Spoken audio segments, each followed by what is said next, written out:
finally didn't mess up the stream to TikTok. Okay, we're talking about Lake Lanier.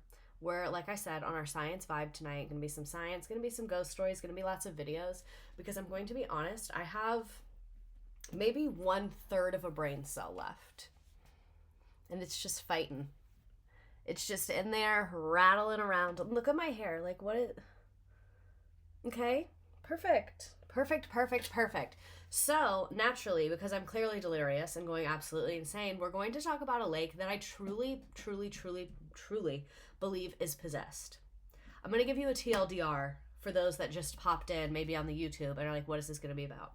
So, Lake Lanier, they flooded this town.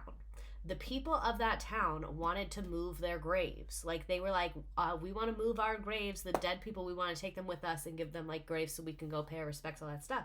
And the government didn't listen to them, and they flooded it anyway. So, what I think happens is that when you do something evil like that, demons are like, let me go live there, because that's evil. You know what I'm saying? Like, I don't think the people that died are the demons. So if you hear me saying that people are demons... just know that I mean, like, not the people that died.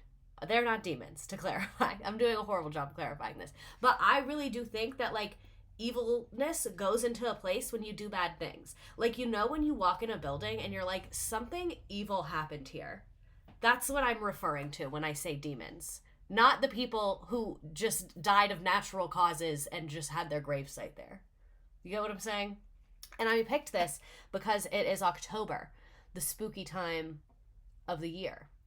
My first stream, I'm so excited. Instant chills. Oh, I'm sat for this. That's why I wanted to give you like a TLDR. So you would know, like, it's science because it's a lake, but beyond that, not that much science is going to be happening here. Just Val, thanks for subscribing. Cran flavored cookie, thanks for subscribing. A cran flavored cookie. I don't know about that one. I've been binging you on YouTube. First stream here. Okay, so let's go ahead and get into it because, like I said, I'm a little bit delirious. You're on at the same time. Ew, he's streaming on Twitch? I wonder who has more views. Anyway, let's talk about Lake Lanier. So, it is right outside of Metro Atlanta. It's actually a reservoir. My boyfriend's so funny about this. He gets so upset when you call a lake, when you call a reservoir a lake. Because a lake is natural and a reservoir is man-made. So, it's technically a reservoir. In the northern part of Georgia, it encompasses 38,000 acres, 59 square miles of water, 692 miles of shoreline, and at a full pool, when it's at a full pool, that's the amount of shoreline, got it, at an elevation of 1,000 feet above sea level. I might be lying about this, but I'm pretty sure some of that show Ozarks was filmed there. So if you're looking for like a vibe, that's kind of the look. Large lake, people live there. So, the actual land and the dam and the lake. So, starting in the summer of 1838, we're going back very far. Like, just to level set you, we're going back extremely far. Like, we're going back to before a lake was even thought of.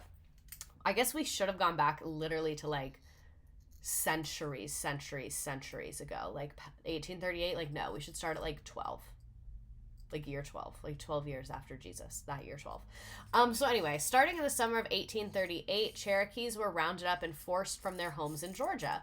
Because of course, it's like very much Trail of Tears vibes. That was around that time. And Tennessee and other southeastern states, to the capital of Tahlequah, Oklahoma. So that's part of the Federal Indian Removal Act. So exactly what I said, the Trail of Tears. So basically what happened with this, and this, like, I'm sorry if I make a mistake right here. Normally when I'm teaching, I have, like, information in front of me. But basically, that's why I'm just going to give you a vague overview.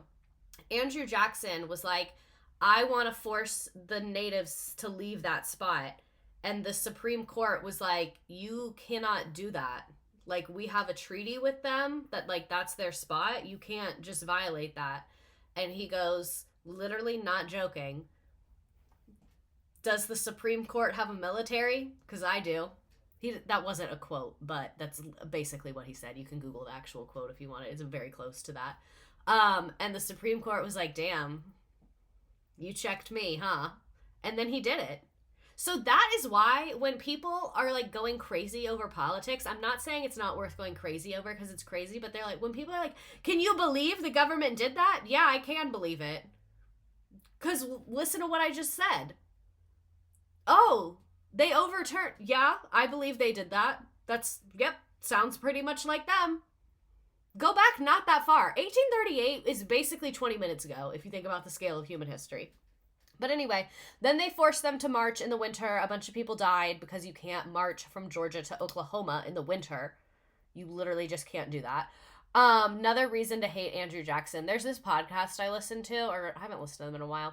It's called Small Town Murder, and whenever one of them says something that like sounds really racist, they go Andrew Jackson. And I know saying they say something that sounds really racist, I mean like a slip of tongue where they like imply something they didn't say. That's the way that they like call it out. They go Andrew Jackson, and I just think that that's a funny dig on Andrew Jackson. So anyway, that was the Trail of Tears. An estimated 4,000 people died because of exposure, starvation, and disease. I make my students every year read this like soldier's account of it because it's literally horrible, and even from the soldier's perspective it's horrible. I'm like, do you guys think he wrote down the worst stuff? Probably not. Where was I? Oh, there's bike riders that travel that to honor their ancestors. I love when people get together and do a thing. Like, it can be literally anything. I'm like, you're in a run club? Incredible. Incredible. Bike ride to honor your ancestors? 10 out of 10. Art installation in the middle of the ocean to honor your religion? Hell yeah. Hell yeah. Hell yeah, man. Whatever. I love when people do stuff. I love when humans have meaning to things and they do it. So that's a 950-mile journey. Jesus, that's far. It's Tahlequah said Tahlequah, and only saying that because I'm from OK, and it's a very important city to the Cherokee tribe. Thank you. I need like, does anyone know how to do this? It's probably easier now that I use Google Slides. I wish when there's a word that's hard to pronounce, I could click it and it would like Google pronounce it for us. I feel like we have the technology for that. Pocketing, we'll try an action. So anyway, then in 1908, Dunlap Dam was a dam and shoals located on the Chattahoochee River in Georgia before the construction of Lake Lanier. The dam was built in 1908 and was located 3 miles from Gainesville, Georgia. The backwaters of the dam were known as Lake Warner, which was named after General Warner. A power plant was also built at the dam to provide electricity to Gainesville. Then in 1912, racial tensions in Forsyth County escalated. When are racial tensions in Forsyth County low? That's what I'm curious about. Because in 1912, was it better before, I'm wondering? You know? Spurred by economic hardship faced by white farmers. Why do they never blame capitalism? It's right there. It's right there. It's not their fault. It's the fucking farmer that owns 9,000 acres of land. And it's 1912 is using sharecroppers. That's your problem right there. We have to work together. Expand your mind. So that led to a race riot. Because of course it did. Of course it did. Naturally, very spooky history of the South. If anyone is shocked by any of this, and if it seems like I'm like very like cavalier about this, go watch my streams about the Civil War and Reconstruction. We go into great detail about how we got here, and it's just so predictable at this point. It's so predictable. So, tensions reached a boiling point following incidents involving allegations against Black residents, leading to violent conflicts. A significant trigger was the alleged rape of a white woman, Ellen Grice, by 2 Black men, which sparked further unrest. Literally the exact same thing as the Black Wall Street, like, burning of in Tulsa. Literally almost the exact same thing. The amount of stories like this, and the one in Rosewood, Florida, too. Like, there's so many similar stories to this all over the South. It's horrific. This sparked further unrest. A local Black preacher, Grant Smith, who attempted to defend the accused, was violently beaten by a mob, which further intensified conflict in the area as well. man, why isn't my mouse working? Shortly after the Grice incident, a murder of a woman named May Crow in September 1912 led to the arrest of several black residents. Among them were Ernest Knox and Oscar Daniel, who were tried, convicted, and executed despite evidence. We're off to a very, very grim start. Wow. Very, very grim start to this. That's what I was saying. There is evil spirit on this land because evil acts were done. So now evil spirits are like, seems like a great place for me to park it. Where was I? Despite evidence suggesting that they might not have been involved, one of the accused, Rob Edwards, was brutally lynched before the trial, and the 1912 events resulted in widespread violence against the black community, including arson and mob attacks carried out by groups known as Night Riders, so literally basically the KKK, leading to the mass exodus of black residents from Oscarville and Forsyth County. So that makes sense. I would say horrifying racial violence is a pretty strong push factor on migration. That would make you not want to live in a place. So there's very, very few photos of this town. Don't love this one. We're not sure why this was taken or when, but doesn't look like the most welcoming crowd I've ever seen, I must say. I feel like the only people who go to that damn lake are transplants who did not know the whole history. I went once when I was like 14 and I didn't know, and then I Googled it afterwards because, like I said, I was in there and I was like, no. Something happened. I don't know what it was, but something happened. And then I Googled it and I was like, a lot happened. A lot of stuff happened. Tracks. This is of the town, like I said, very limited photos. That's horrifying, shaking in my boots. Very much so. Honestly, most of the lake is now rich people with pretty houses and docks. Like any waterway. Humans just want to be near water, and they'll do anything to do it, which is kind of horrifying. Hold on. What is happening right now? Okay. Anyway, sorry. So the photos, like I said, very, very, very limited photos. This is I imagine one of the trials that we were talking about, revolting assault, blah, blah, blah, blah, blah. They will swing for their crime. The South in 1912. Stone Mountain, I get the same off vibe. Yeah, I can see that. Some of these photos have also been restored as well. This is a video. Relatives of Oscarville residents speak about Lake Lanier's dark history. Only at 5:30, we are taking a closer look at an all-black town in Georgia called Oscarville. Yeah, there's been a lot of talk about this on social media for the last few years, and if you haven't heard of it, it's probably because it no longer exists. It's buried under Lake Lanier. 11 Alive's Latasha Gibbons has more. When we started working on this story, we set out to track down descendants of Oscarville. Weeks later, we found a family who could trace back their roots 4 generations. They shared with us stories that were handed down about what the all-black town was like, including the night that led to its destruction. It was set on fire by night riders after they say a white woman was raped. Then later, it was covered by the body of water we now know as Lake Lanier.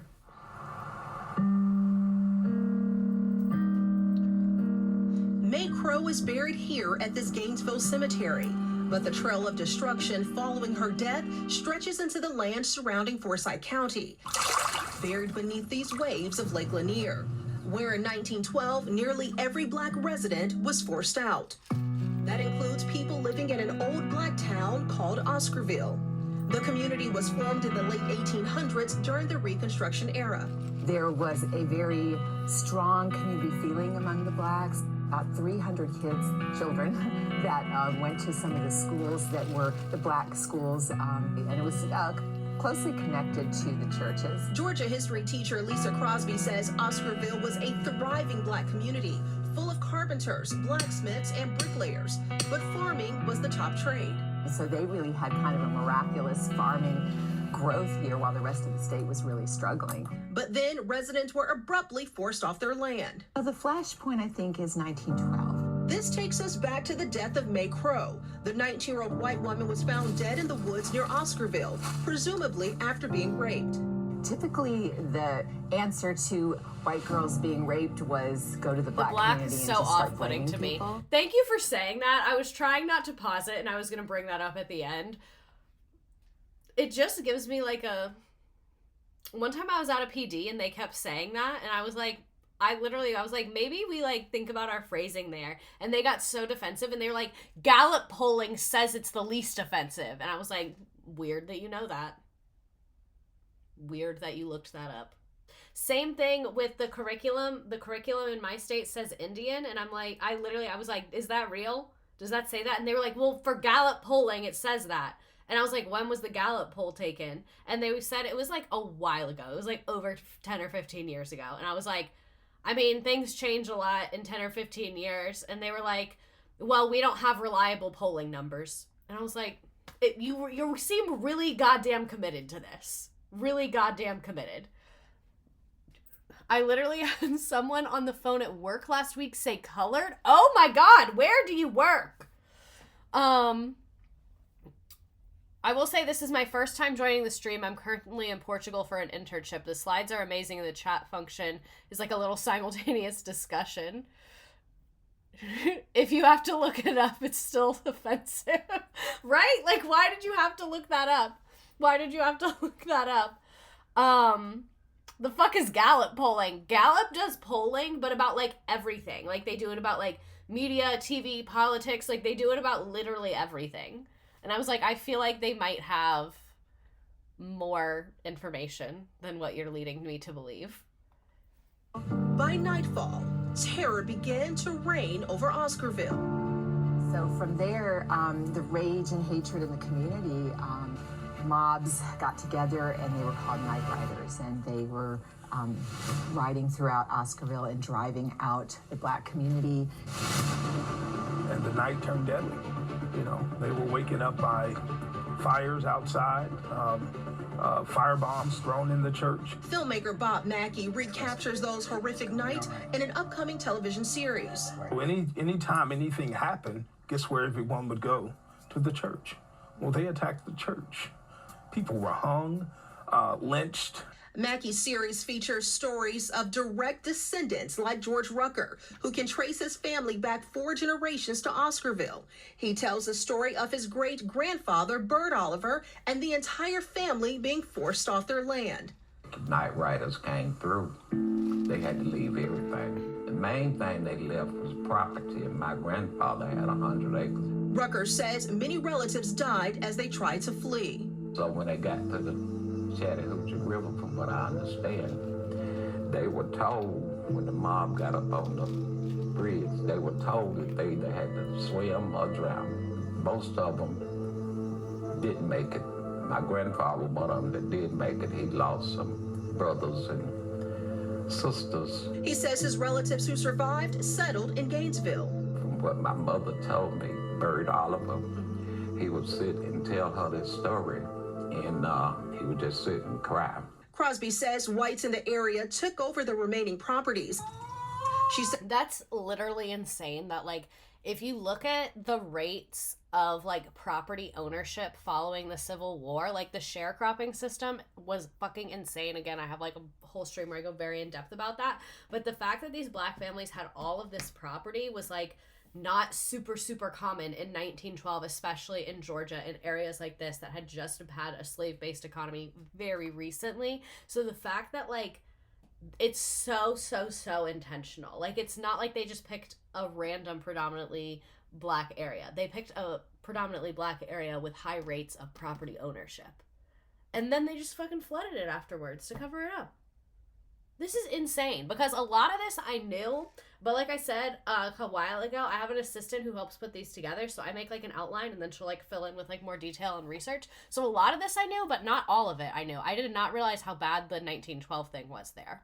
Says Oscarville farmers were specifically skilled in raising poultry, which set the pace for Gainesville eventually becoming poultry capital of the world. You have a farm already going, and you had free land, so you just take it. Rucker says his great-grandfather married his second wife, Beulah, and they built this school that still stands in Gainesville today.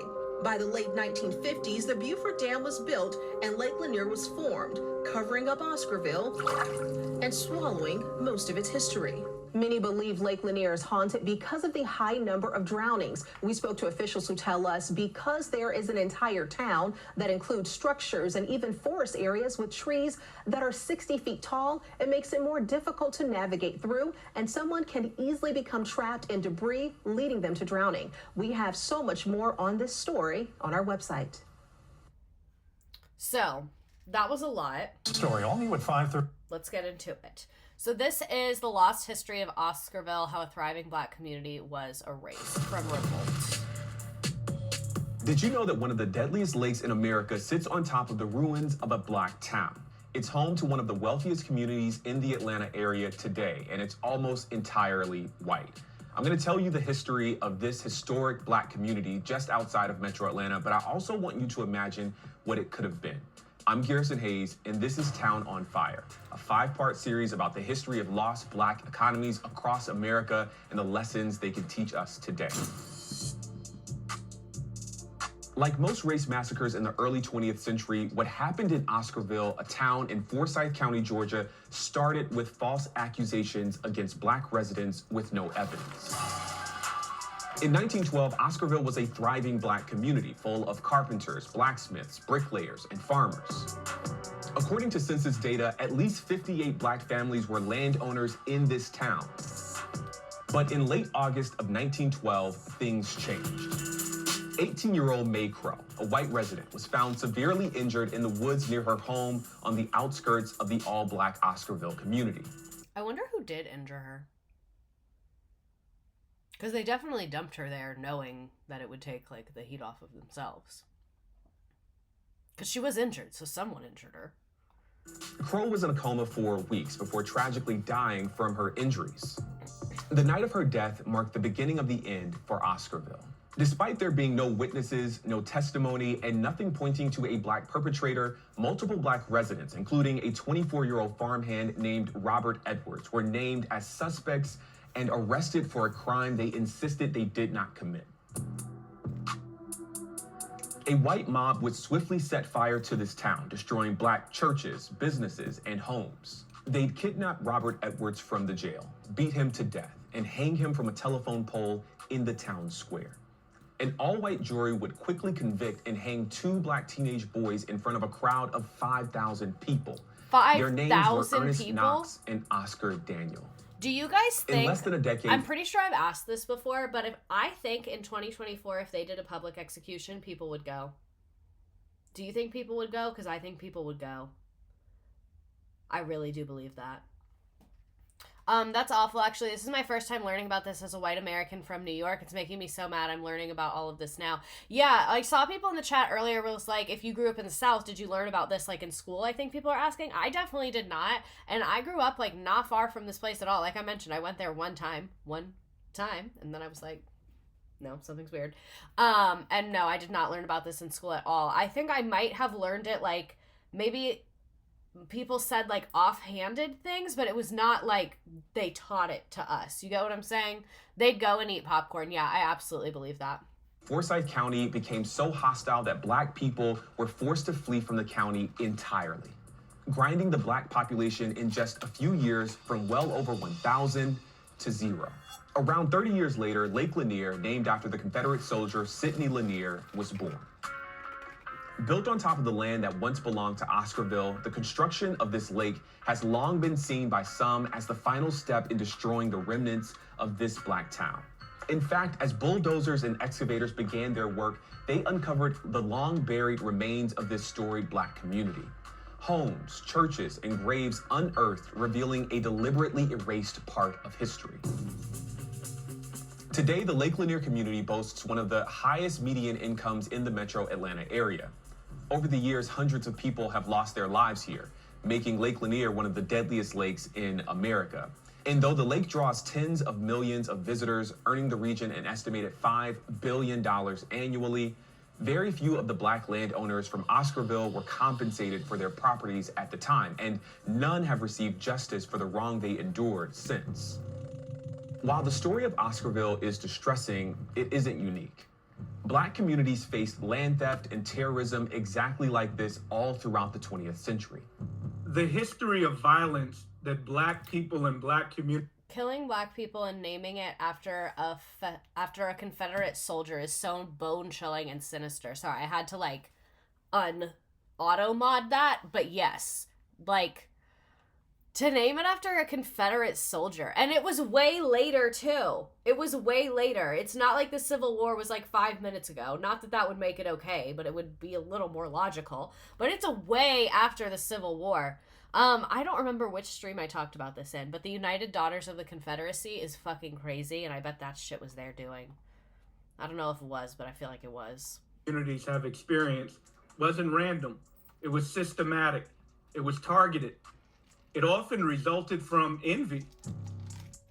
At the end of the Civil War, black people owned virtually no land. By 1910, black people had accumulated over 16 million acres of land. That was the peak of ownership of land for black Americans. This is also when the KKK was at its height. A lot of people think it was at its height after the Civil War, but it was this and the Civil Rights Movement when the KKK has had like the highest numbers of bullshit. By 1997, over 90% of that land had been lost. My colleagues and I estimate conservatively that value of that land that was lost is about $326 billion. Yeah, I guess over Which time means that would you make can't sense. understand today's racial wealth gap or the economic state of the black community without understanding events exactly like this one. And unfortunately, Oscarville isn't the only place this happened. This is Town on Fire, a 5-part series about the history of lost black economies and the lessons we can learn from them today. Did you know that one of the deadliest lakes in America Here, I'm gonna share the link to this because that sits on top of the... I am sure you all want to see the rest of that series, so I just shared the link to that really quick. Let me know if my screen still looks okay, because when I click share, I got like a big pop-up, so let me know if my screen looks normal to you, because now it's back to normal to me, but it wasn't normal for a minute there. So, I put the link to that video in the chat, so screen looks fine, it looks fine. Okay, cool. So I put the link to that video in the chat because, like you said, it was a 5-part series about other similar instances where this happened. So I put the link if you would like to peruse that. So in the aftermath of the Great Depression, so where we are right now is they already had that horrific massacre and drove the people out, but it's not a lake yet. Because that was in 1912, Great Depression's 1930s, and I think they said it became a lake in the 50s. So in the aftermath of the Great Depression, the United States faced multiple economic and environmental challenges, one of which was a pressing need for improved flood control and water management because we fucked up the land from bad farming practices. We fucked it up. People had been successfully farming here for generations, and we fucked it up so fast. 1930s had seen devastating floods that damaged infrastructure, displaced communities, and hurt agricultural productivity. It's always the agricultural productivity. The U.S. government, through initiatives like the New Deal, sought to boost economic recovery by investing in large-scale infrastructure projects. Flood control and water management became key components of this effort, not only to create the jobs. Is there a place I can access old streams? They're all on YouTube. On Twitch, they can only stay up for 2 weeks, but on YouTube, they're all there. Where was I? Not only to create jobs, but also to protect land, property, and crops. The crops. Federal agencies such as the U.S. Army Corps of Engineers were tasked with constructing dams, levees, and reservoirs to regulate water flow, reduce the risk of flooding, and store water for irrigation and drinking. Many of these projects, such as Lake Lanier in Georgia, which was constructed in the 1950s, were designed as multi-purpose reservoirs. They provided flood control, water storage, hydroelectric power, which helped meet the growing energy needs of the modernizing nation. These reservoirs also supported navigation, recreation, and agriculture. Like you said, it added $5 billion to the economy. The infrastructure established during this era was vital for regional development and economic stability in the post-Depression period. Okay. Vital. There's lots of other spots. You could have at least given the descendants money. Like, you couldn't even do that. And, like, I was going to say you probably weren't alive when the massacre happened, but you probably were. Like, it was the 50s and the massacre was in 1912. So, wasn't that long ago. I'm sure you could find people, some of whom are still alive. So the Buford Dam planning in 1946, World War II has just ended. So I guess this is making a lot of sense in the context of U.S. history. Because in the 1930s, the economy was in the shitter. So our government was like, build dams, fucking electricity, let's do it. Let's get this money, fucking build the lake, who cares? And then that was the 1930s. And then World War II happened, and the government was like, fuck off with the dams. We gotta fight in the war. Build guns. Fuck the dam. We'll come back. Now it's 1946. The war is over, and they're like, cool. We're back on the dams. We're back on our infrastructure. Let's get this money. Kind of, so just so you know what's going on in the world at this time. Buford Dam, located in Buford, Georgia, was built to manage water resources, provide flood control, and generate electricity for the Atlanta region. Congress approved the project in 1946, and the Army Corps of Engineers began construction in 1950. The federal funding was around $750,000. That would be $9.5 million today. Inflation. The dam was built using earth and concrete, supported by 3 saddle... I don't know what that word means, so we're just going to move on. You are not getting me. So, land acquisition for the reservoir required the relocation of homes, churches, and graveyards. Like I said, where evil is done, evil spirits go. This often faced resistance from residents. You don't say. People don't want to move?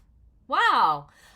Construction involved blasting through granite to create the powerhouse and release gates, resulting in 1 worker's death during a rock slide. The Buford Dam was completed in February 1956, so it took a while. It took them 6 years. And Lake Lanier started filling soon after. Its powerhouse became fully operational by mid-1958, providing power and water supply to the Atlanta metro area. So from like a government project completion standpoint, I guess a success, but from like a human rights and respect standpoint, definitely a no from me. So it generates a lot of electricity. It's gone upgrades. They've modernized it. $8.5 million. Woot woot. So in 1947, when they were still in the planning stages, they officially started to move forward and started figuring out how to handle the land. So the government purchased 56,000 acres of private land through eminent domain. Is anyone a lawyer? Because I'm pretty sure eminent domain, from what I've gathered, is the government can basically just be like, we want it, so get fucking wrecked. You have to. And there's like nothing you can do because they're like, we need it for shit, so get out. Everyone thinks we have so many rights. It's not looking good for us, I'm gonna be honest. So through, but with eminent domain, like they do have to pay you market value for it, I think. I don't know. I think they're supposed to. I'm not a lawyer, but yes, that's the overall concept. Ultimately, white residents from a small section of Oscarville who had previously fought to cleanse the area of black people had to leave their property to birth the body of water. Really not feeling that bad for them. Not feeling that bad for them. Really not feeling that bad for them at all. Because I guess by this point, all that racial horrific violence had already happened. So there were not many residents here. I'm sure that contributed to why they used it. But like, let's dig a little deeper. Because I feel like what happened is someone just pulled out like a population density map. And they were like, oh, there's not many people there. Let's just do it there. And no one was like, wait, why are there not many people there? You know what I'm saying? Like, you have this area where no one is. Why is no one there? Because there's people in the other places around here. So why is, like, what the fuck happened? Because, like I said, it was not that long before this. People definitely remembered. Yep, that's how freeways got built. This stream is really taking a lot of turns I didn't expect. And, like, it's turning out much more historical than I anticipated. But I'm kind of living for it. So this is also reminding me of my stream. I think it's about, like, post-World War II. It was a long time ago. Like post World War II, and I get into like the highway building, and I give a couple examples. One of them is in Miami. That was a good stream too. We're having a lot of like connections being made tonight. I guess it's because this is like going through a period of history that's very interesting to me, so I have a lot of information about it on here. But anyway, there were not that many people there because of the reasons we have discussed, so they did have to use eminent domain to kick the last people out. Here's some pictures of the creation, or a picture of the creation of it. That looks difficult. It's a lot going on there. It was a part of a broader plan to manage water resources. Like we said, the Army Corps of Engineers is the one overseeing it. And even though the local residents were very unhappy, I bet the local residents had a meeting, these like 12 white people, and they were like, why'd we even commit that hate crime? Because now we have to leave too. It's like, oh, you don't like being driven out from your home? You don't like your property being taken? This is actually maybe like karmic for them. Again, we're taking a lot of turns I did not expect. Those residents, it's like, oh, you don't like it when someone drives you out of your home? Imagine if they had a gun or were on a horse with a torch. Might be worse. Just food for thought, something to think about. Doubt they drew that connection. Yeah, probably not. Oh, it's in the Cars the Nightmare stream too. Oh, you're right. I think it is that one, in that one as well. There's a black town in my city in North Carolina. Now it's downtown in the freeway. Karma's like, the bitch JoJo says, what? I didn't think the leopards would eat my face, literally. So it is now a central water supply and recreation hub for this area. And it faced numerous challenges because they had to relocate tons of people. There were homes, there were churches, there were graveyards, and the residents opposed the project. And it was a big engineering challenge. Like we said, they had to blow through tons of rock. And like we said, they did have a death during the construction. His name was Johnny Callahan. And then once the dam was completed, the lake started to fill. How long does it take to fill? On February 1st, 1956, they began filling it with water. It reached its intended full pool level on August 1st, 1958. Oh, that's like kind of a long time. JoJo Siwa reference, gotta be ready for. I was not ready. You caught me lacking. You caught me lacking. Anyway, it took 2 years to fill the lake. I don't know why I thought it would be faster. I thought it would... I'm embarrassed to say what my guess was going to be now. I was going to say 2 weeks. I guess I don't really understand water or amounts. I do struggle with, like, amounts of things. Like, you know those things where it's like, guess how many M&Ms are in this? I'm always so wrong. Like, embarrassingly wrong. So it was named after the famous Georgia-born poet Sidney Lanier, known for his poem, the Song of the Chattahoochee. I thought he was a Confederate soldier. Oh, wait, there it is.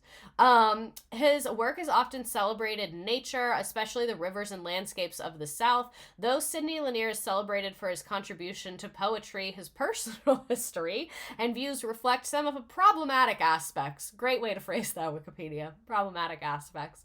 Especially in the context of his time there, he served as a Confederate soldier, a fact that complicates his legacy.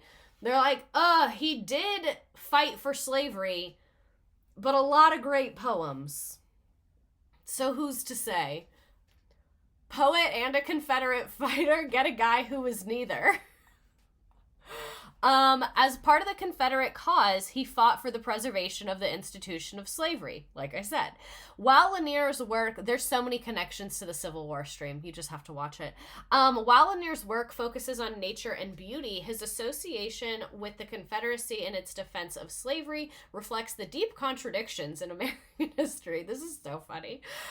Just the fact, like, this is phrased so corporate. Like, this is phrased so corporate. I feel like I'm reading like a press release, but it's like, y'all just say he was pro-slavery. Like, you're saying a lot of nothing right now, people. So a historical figure whose roots are rooted in oppression, because are we shocked? Are we shocked? Are we literally shocked? So in the 1970s, they began facing significant environmental concerns because of the increased recreational use led to habitat destruction and water quality issues, and runoff from nearby developments and oil and gas from boats was causing degradation of the lake's ecosystem as well. How did y'all fuck it up so fast? The lake has been full for 12 years and you already fucked it up? It's barely even been full. The demand for water in Atlanta also strained the lake, and people were concerned about long-term stability of it. Literally, like, everyone's just fucking up so much. So much. And then in 1974, Lake Lanier Islands emerged as a significant recreational and tourism destination. The development transformed the area into a hub for leisure activity like water sports, camping, all of that stuff like we saw in some of those pictures. It's like a huge business boom in the area. So over the years, it's included golf courses, resorts, water parks, all the things. Habitat destruction. Yeah, we're so concerned. Like, y'all literally made it 12 years ago. I like how they're like, people were really worried about the environment. So then we opened a golf course. Golf courses are terrible for the environment. Should I do a stream about golf? I hate golf. We're going to do a stream about golf. How it's bad for the environment, how business decisions are made in golf, and it's fucking sexist and gross. Golf. Golf, golf, golf, golf, golf. So anyway, decades after the mobs of 1912, on the Oprah Winfrey Show, she visited Forsyth County, a county that had not had a black resident in 75 years. I think we talked about this on the Oprah stream. So much is happening right now, you guys. And I was like very tired and kind of being like, oh my God, I don't know if I'm going to stay awake for stream tonight. But like the energy is in this air tonight. We are learning so much. I feel so much more informed right now. So anyway, Forsyth County is still super, super white. Only 4.9% of the county is black, 9.7% is Hispanic, and 72.6% are white, and 63.9% identifying as non-Hispanic white people. So population rundown is still very much feeling the effects of that 1912 massacre. So the 1996 Summer Olympics in Atlanta, Georgia showcased Lake Lanier as a premier venue for various water sports. They did a lot of the games at Lake Lanier. This also brought even more attention to it and promoted even more tourism. So they also had to make enhancements to the lake. Do you think that the other countries at the Olympics knew, probably not, that they like literally were doing water skiing on like the gravesite of a massacre? Do you think people knew that or no? I don't think people knew, which is crazy. They did the Olympics at multiple lakes. Lake Lanier was one of them, because there's another lake that I've driven over and it has a sign about the Olympics. So yeah, it was more than one. I think like different sports for different reasons. I don't really know, if we're being honest. Like, literally, it was the Olympics. The Misredacted Universe is amazing. We're making connections to Oprah, golf, the Olympics, and the Civil War. We have it all. Wow.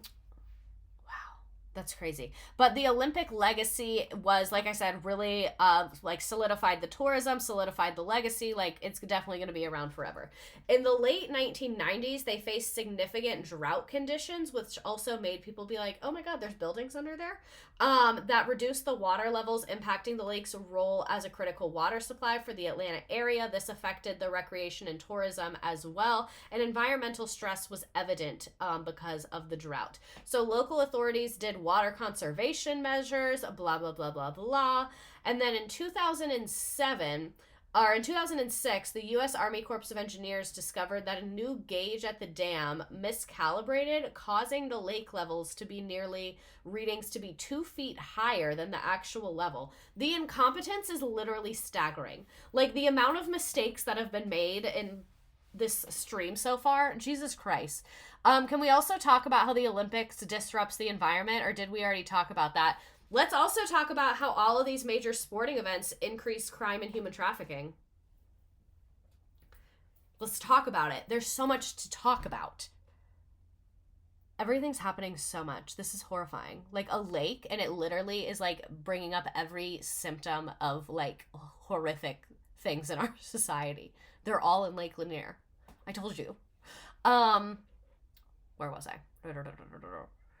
So as a result, 22 billion gallons of excess water were mistakenly released. How did you do that? How did you do that? Beyond planned releases, spawning oyster protection in Apalachicola Bay. During an already dry period, the governor at the time accused the corps of causing a man-made drought. The governor declared a drought and imposed strict water use restrictions as the state faced the worst recorded drought, leading to even harsher water bans. That's absolutely hilarious. Not really, but the fact that they were already in a drought, and I remember this, I was a kid when this happened, that they were already in a drought, and the army was like, we accidentally released 22 billion gallons of water. Don't be mad. Don't be mad. It was an accident. We literally didn't mean to. You're gonna act like you've never made a fucking mistake before. But honestly, wouldn't be the first time the military lost 22 billion of something. $22 billion. A lot of billions getting lost there. Didn't know water was one of them. And then the governor gave the Army Corps of Engineers a deadline to create a plan for water releases to protect Florida wildlife. Senator Johnny Isakson addressed the General Assembly criticizing the water releases, saying that they posed a threat to public welfare. People are fighting over water, and it was only 2007, and the next war is going to be fought over water. Mark my words. Not anything else. It's going to be fought over water. Well, maybe not the next war, but a future one. A future war is going to be fought over water. Probably not the next one, actually. I take that back.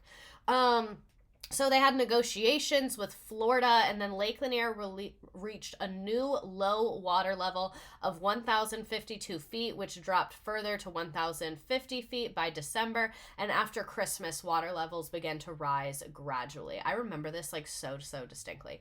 After winter rains, the water level rose 2 feet up again. And then in 2008, it ended the record phase of low drought. A similar drought later saw levels drop again. We can see nature goes up and down. They were full again by 2009.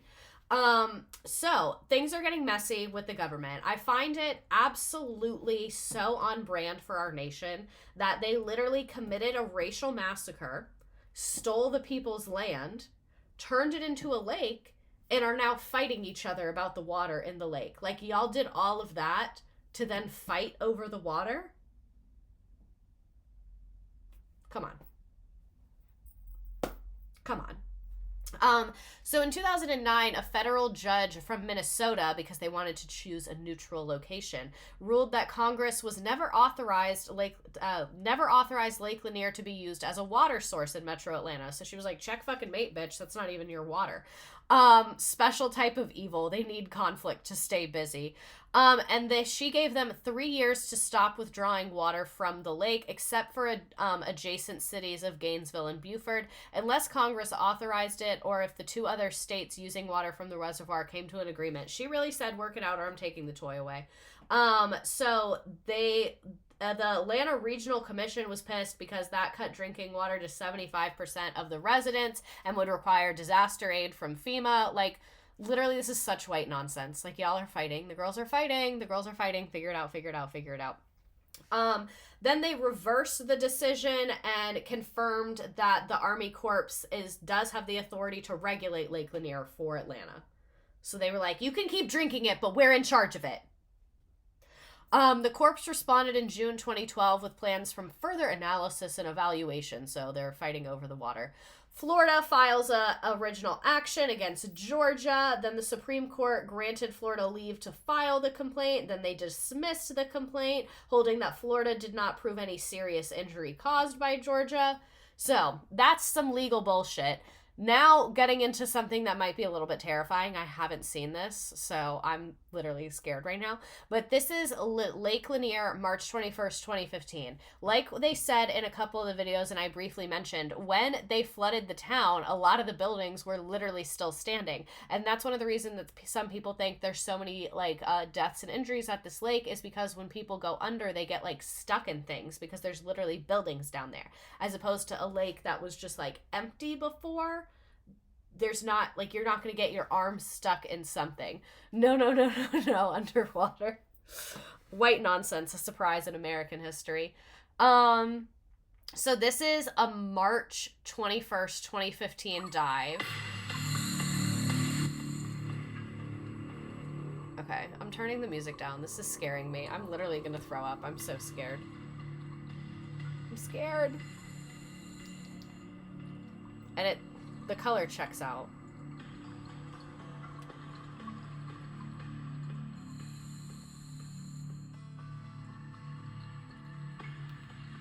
It's also not the point, and someone's probably pointed out, corpse is pronounced as core in case you didn't know. I've been told that many times, and my brain just doesn't accept it. My brain is like, no, then they should have spelled it that way. And I just keep mispronouncing it, unfortunately. If I see a face, I'm leaving. Real. So, like, lots of, like, literal rubble, because I guess it makes sense that this was a town, like, many generations ago at this point. Station 5 to 6 of the navigation course we're working on. Did someone go down there and make a little fucking course for them? What does that mean? Imagine your drinking water coming from here. Yeah, that's a good point. I guess they do, like, clean it. Why do they have a course down here? Get a hobby. Spooky Lake Month is here.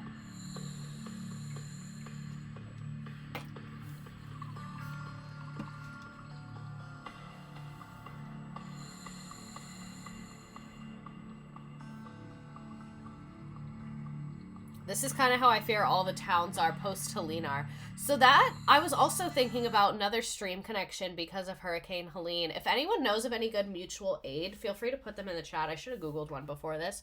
But anyway, what was I about to say?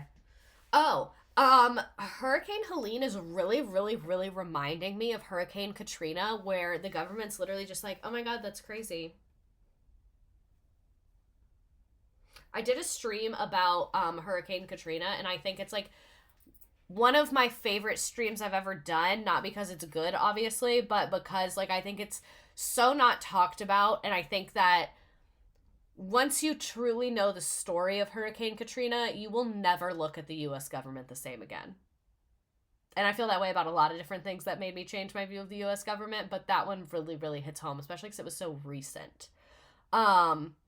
I just donated to the Beloved Asheville and Pansy Collective. Definitely a top stream, though very disturbing. Yeah, it was just like very interesting and heartbreaking to put together.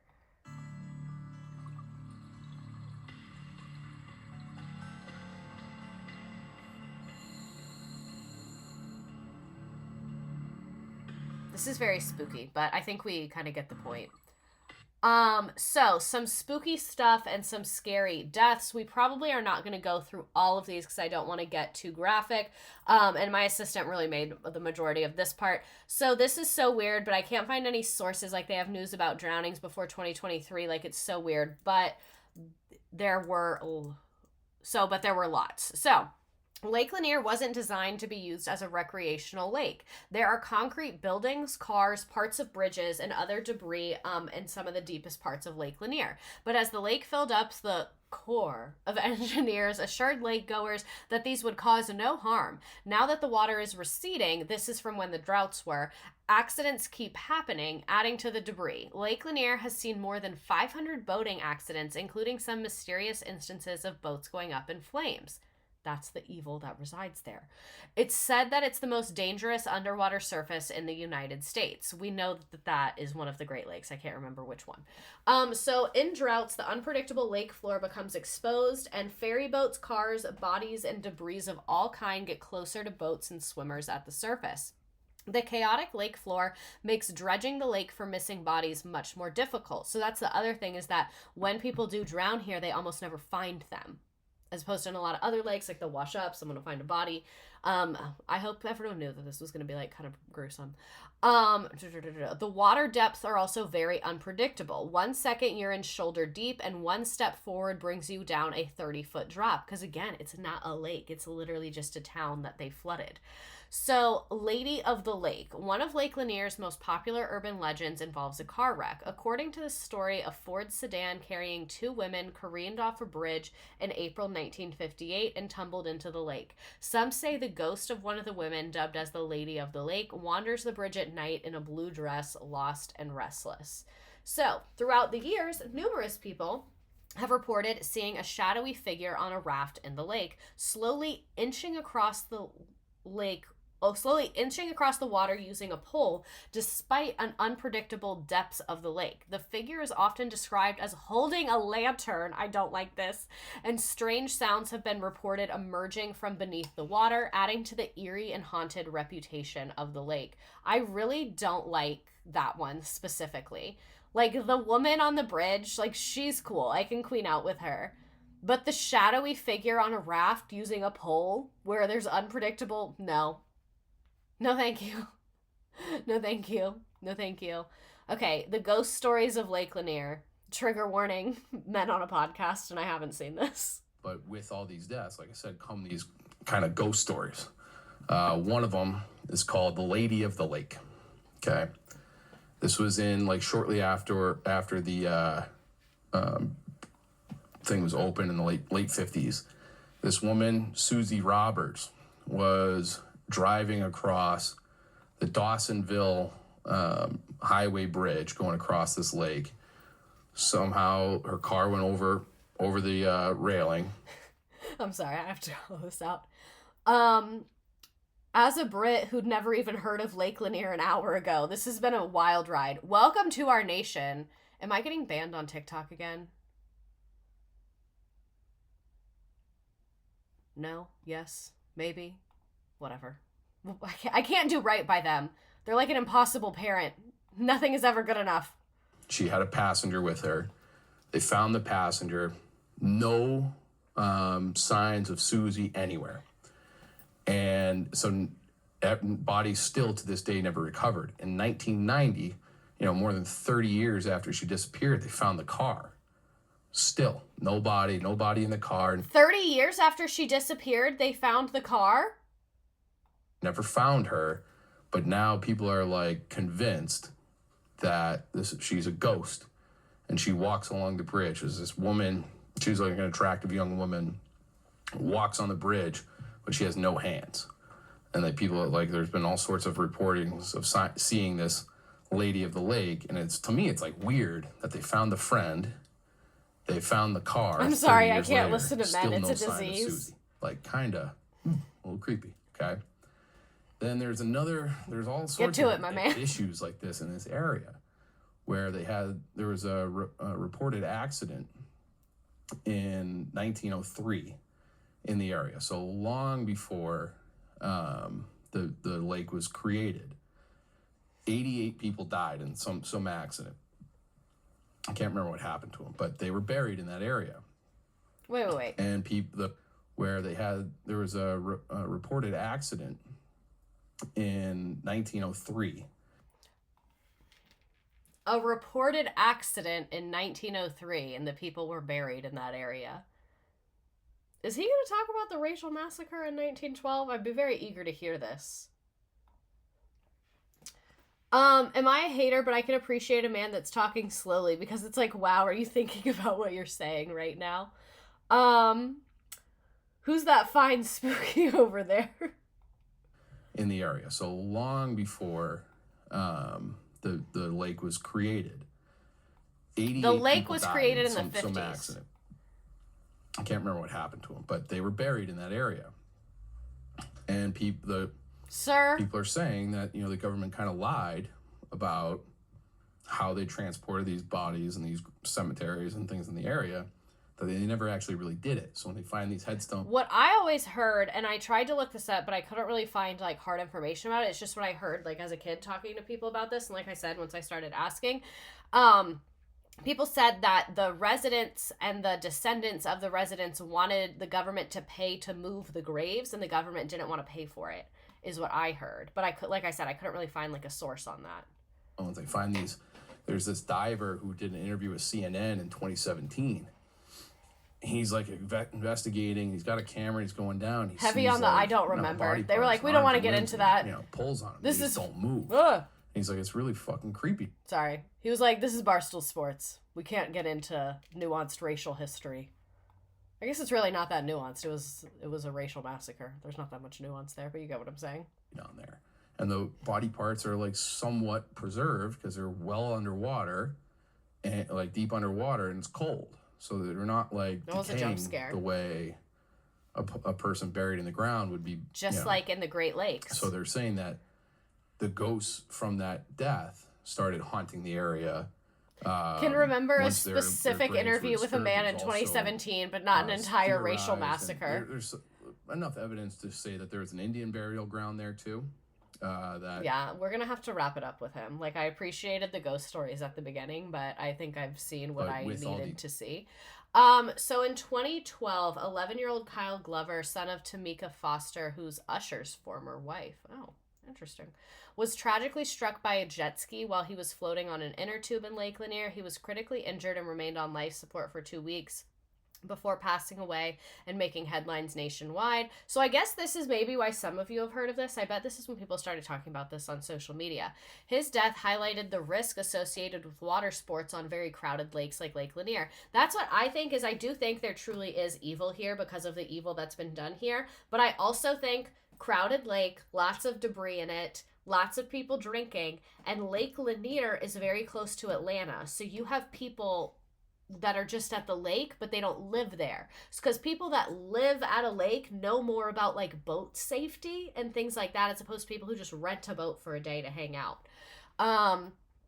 Tamika Foster launched a petition on change.org advocating for the lake to be drained, cleaned for improved safety measures to be implemented. She referred to her son Kyle's death as one of many preventable tragedies that have occurred on the lake. On March 25th, 2023, authorities pulled the body of Timothy Klein Thomas from Lake Lanier at Boulding Mill Park. The family had contacted the sheriff's office for a welfare check, and his car was found poked at a boat ramp. And after a search, his body was discovered in the water. So another unexplained drowning in 2023. And if you like know people in the Atlanta area, you'll see like there's always drownings at Lake Lanier. Another one in 2023, like my assistant put, a lot of them, I think because a lot of these news stories, they take them down later. May 12th, 2023, 78-year-old Melvin Warnock tragically drowned at War Hill Park on the Forsyth Dawson County line. Officials responded to the reports of drowning and later found him 20 feet from the water's edge. His death shocked the local community and raised concern about the safety of elderly visitors to the lake. Another man, Terry Doutry, went missing near Sunrise Cove Marina. His body was found alongside the dock after he failed to return the previous night. Again, another one in 2023. And like this, it's like this pretty much every year. Like it's so fucking dangerous. It's insane. 216 people have died at Lake Lanier between 1994 and 2022. 216 people. That is so many people. Is this where Naya Riviera drowned? I don't think so. 216. Because at first you said 16. I was like, it cannot be 16.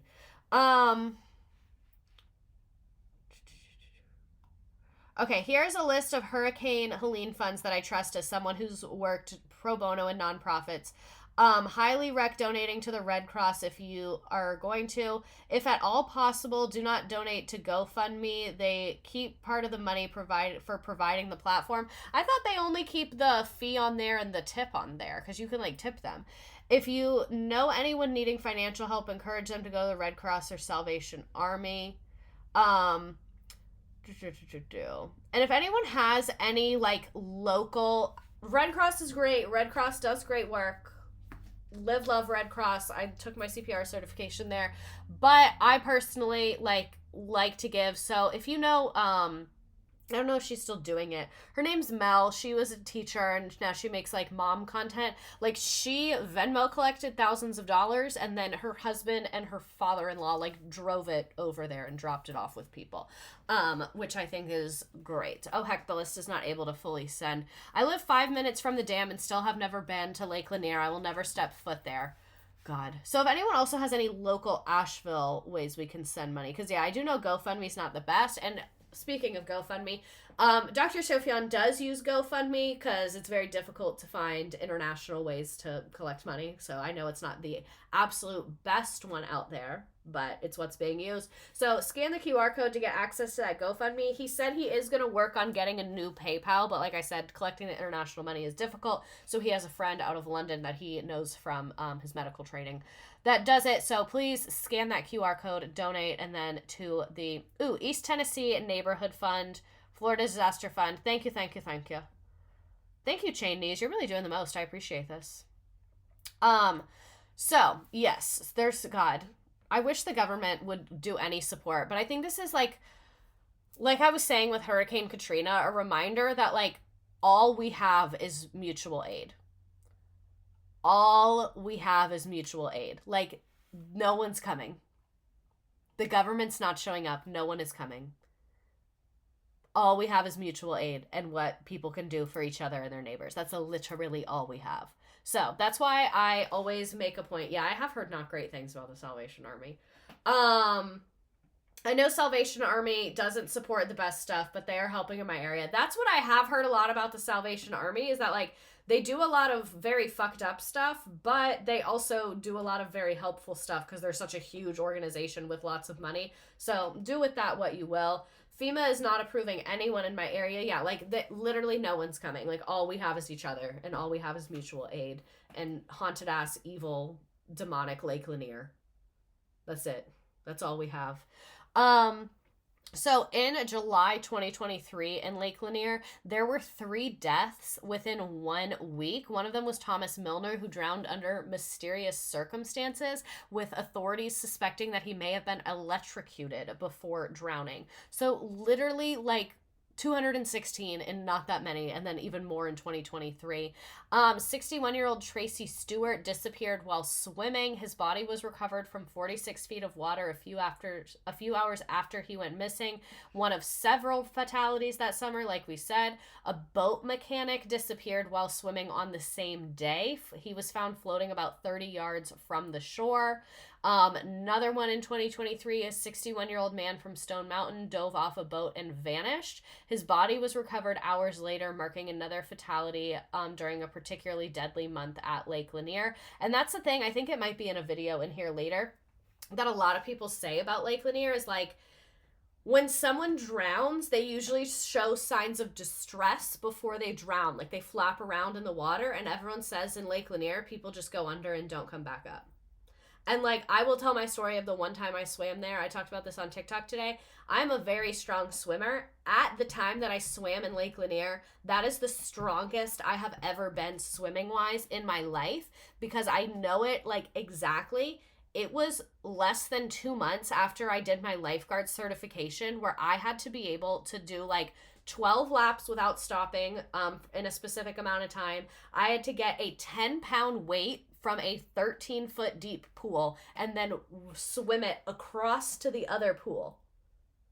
Was it 10 pounds? No, I think it was like 15 or 20. It was like a little dumbbell weight. Not a super big dumbbell, but a little, like, kettlebell is the word I'm looking for. So, like, I know at that time I could swim.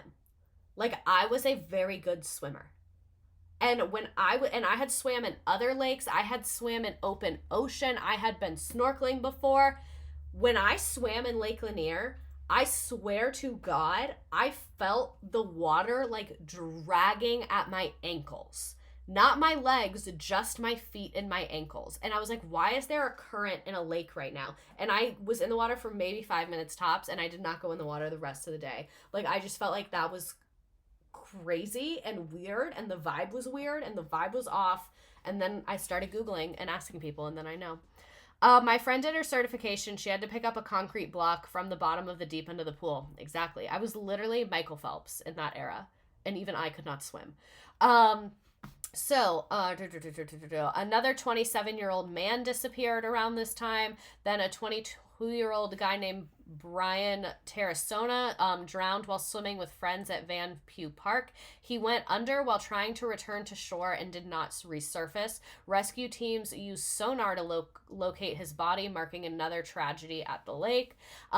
August 26, 23-year-old Edgar Steven Cruz Martinez drowned as well. His body was found in 10 feet of water with the help of sonar, adding to the rising death toll at Lake Lanier that summer. 23-year-old Gravy Alexander Whitlock slipped while running down a dock and fell into Lake Lanier. He died as well, contributing to the growing tally of drowning incidents that year. Walter Juarez Guarardo fell off his jet ski, or Guarardo, I think, I don't know. Fell off his jet ski and disappeared into Lake Lanier. After several days of searching, his body was recovered, marking another ski-related fatality at the lake that year. It's only October, and we literally have so many. And then in 2024, well, I guess there wouldn't be that many in winter because there's a lot less traffic on the lake. In 2024, 73-year-old Matthew Mayo fell in the water after his boat seat became unbolted while he was fishing with his wife.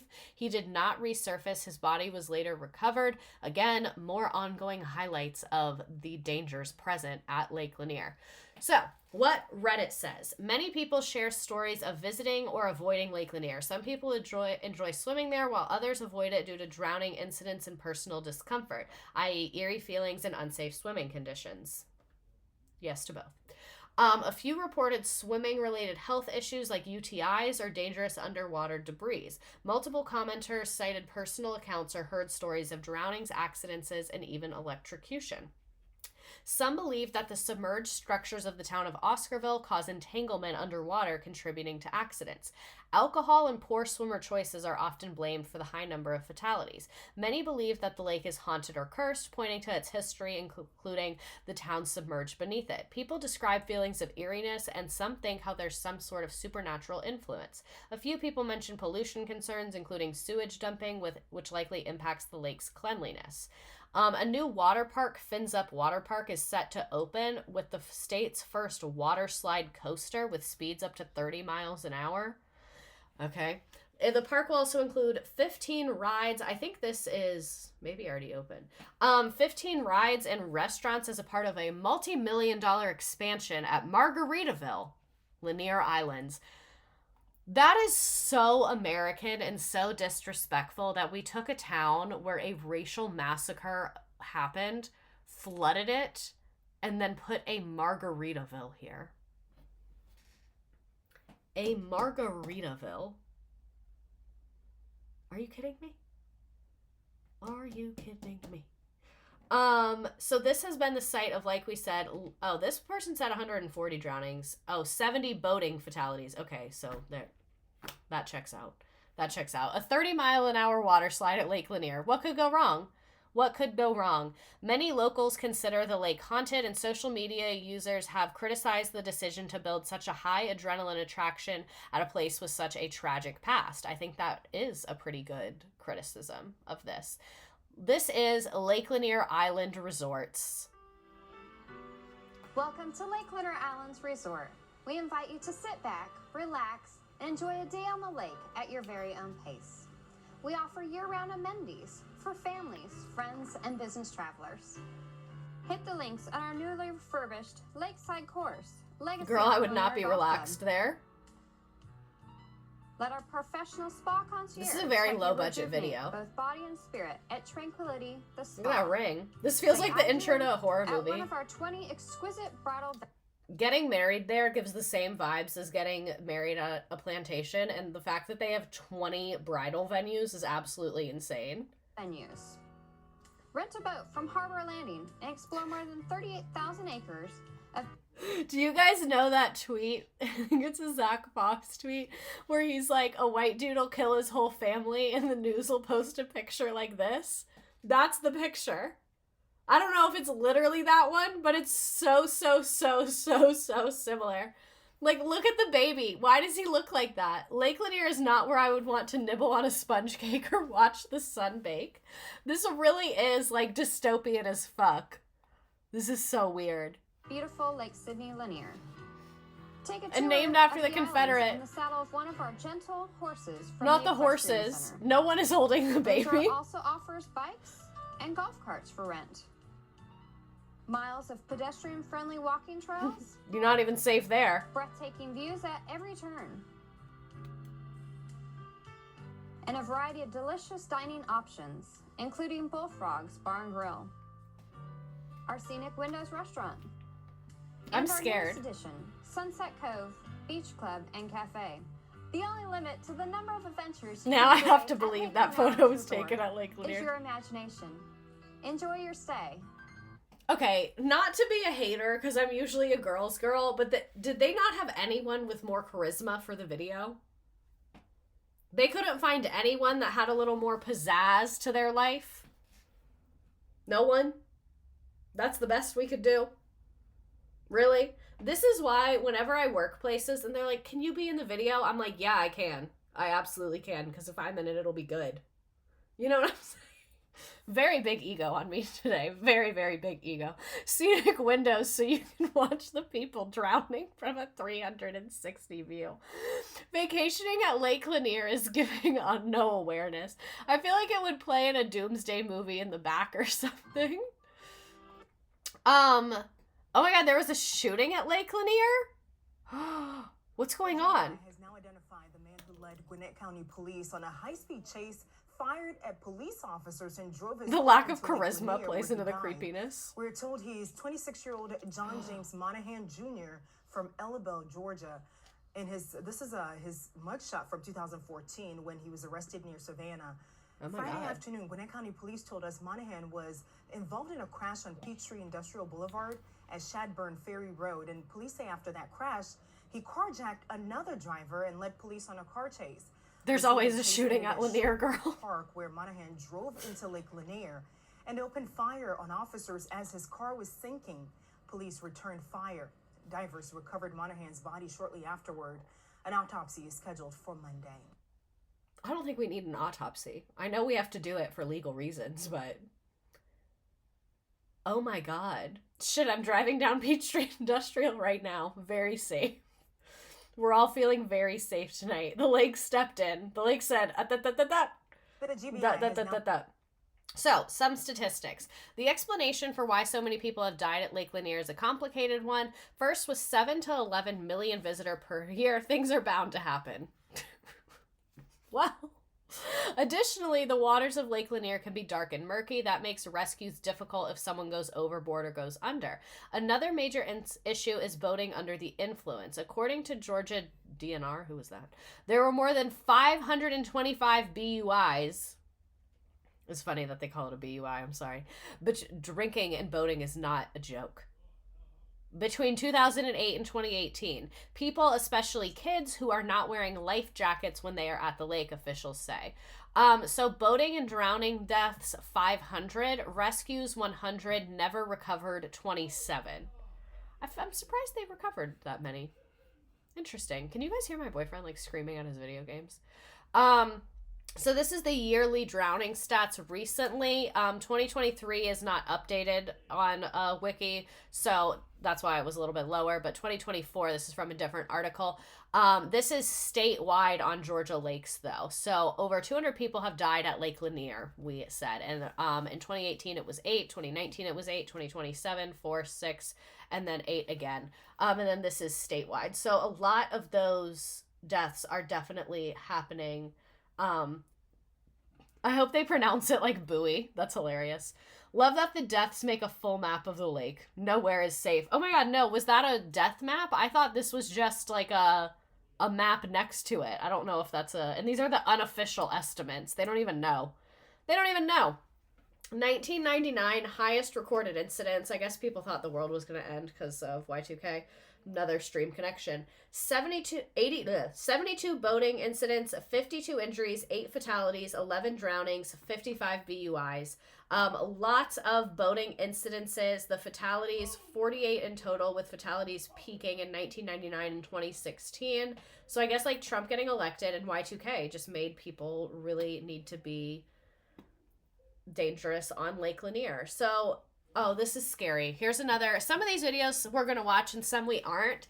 To be H, tonight's going to be an earlier night because she is very tired. But I do want to watch a couple of these. So this is the bottom of Lake Lanier, 70-foot depth. I'm scared. Oh, I think they just put like a thing on a camera on a stick with like a little loop on it. That's better. Immediate no to that thumbnail. I don't like this. What's gonna happen? You really can't see anything. I'm moving on. I don't like it. It's too like gray. Oh, now it's in color? Oh, okay. No, we're done.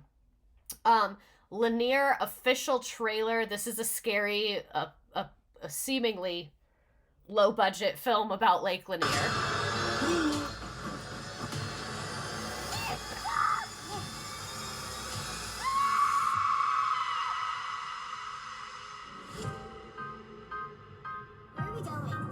It's top secret. Can I have a hint? It's something blue. Oh, Lake Lanier. There you go. How did she get Lake Lanier off of something blue? We're here. Whoa. There y'all are. I can't believe we won this. How are you liking it? This is so low budget. I'm obsessed Feels with like it. exactly what we Can I have a hint? Okay. Race Massacre. I'm very surprised they don't do submarine tours here. Jesus Christ.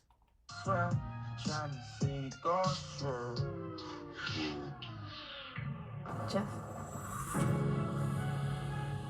Inspired by true events. For a reason. If you dare to believe.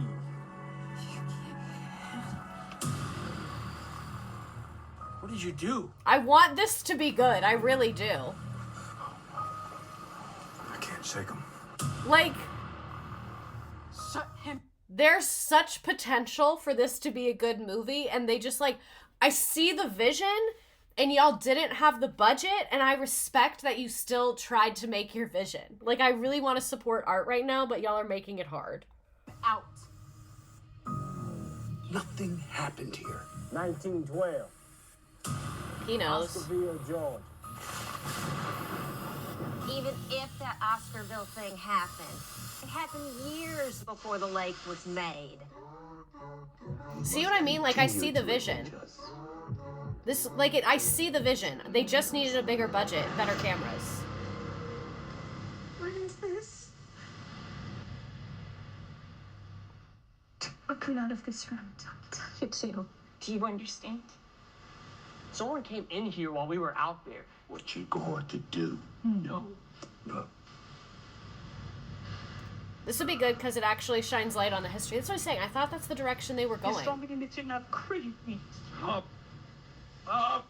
There is no you without me.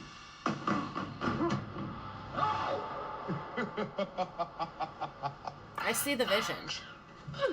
I might need to see this. Oscarville. Let her go! Kill them. I don't know. I kind of want to watch it. Look at what he's doing to us. Ah!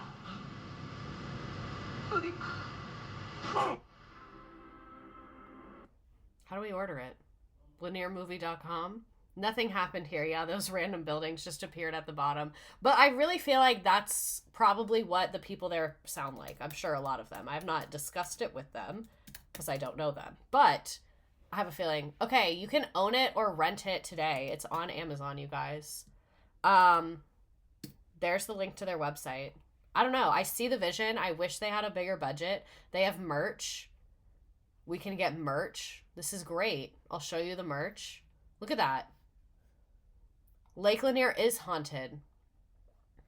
Oscarville. Okay, yeah, like I'm with them. I'm with them. I should reach out to them and be like, let's host an event. Like, let's watch your movie. We can use my school's auditorium. My principal would actually be so mad at me. She'd be like, you did what? You're doing what?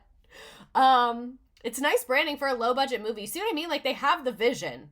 They just don't have the support that they deserve. Fishing Man? What is this? Dropping accurately is really the most important thing. And a couple things are gonna, help you drop more accurately. I use a cylinder style weight. Helps. Yeah, already bored. Sorry, can't do it. Dropping. Labor Day at Lake For many Lanier. Americans, Labor Day signifies the end to warm temperatures and long days on the lake, and people throughout the country use this holiday for one last day to celebrate everything summer has to offer. And that is why we sent our Brittany Klein Peter it's out to empty. Lake Lanier, which has become a summer destination for so many people, to see how they are saying farewell to summer. Labor Day is often considered the unofficial end to the summer, but folks out here are barbecuing, enjoying the water, and you wouldn't know it by the crowd. I'm the grill master of the family. Pineapple too, yeah. I love the dog news. days of summer That's are a cute on dog. their way out, and that means for many, it's time for one final summer celebration. Did they put the fish in manually? No, I think because, like, so it was a river that they dammed. I think that's how the fish got in there, because they had the dam open. So it's like the fish from the river just live there now, and then, like, they populated. And then it also goes down river more. So I think that's how there's fish. The Fish and Wildlife would put in fish for seasonal fishing? Really? I didn't know that. That's crazy. They put the fish in? I need to Google this. Pause. Do they put fish in man-made lakes. Okay, so sometimes they do. They're seeded with live small-purpose breed fish. This is crazy. Why did I not know this? Fish seeding. Interesting. It says it depends on the area, though. That's crazy. I know so little. Because I know, like, obviously fish are in the rivers, too. But I guess that makes sense that they would need more. Fun and, of course, food. I really want, like, a chicken sandwich right now. Garlic grilled chicken. Lake Lanier was packed with boaters and swimmers on Labor Day, with several parks being closed off before noon due to because we capacity. overfish. Yeah. We came here very early because to secure the spot, you really have to come early, and then you have to come prepared. Do any of these people so know? You don't have to go out. And while some are sad, the warm weather is on its way out. I'm sad because it's the end of the summer. Is the last long weekend. Others are ready to These dive people have no in idea. to fall. It is a goodbye to summer. It's nice. It's so funny how men think they're connecting with nature when the DNR put the fish in there. Definitely ready for it to cool down. So I will be welcoming the fall for sure. So September 23rd, here we come. DNR officials tell us this is one of the busiest Labor Days they've seen, with the crowd this year outpacing last and the year before.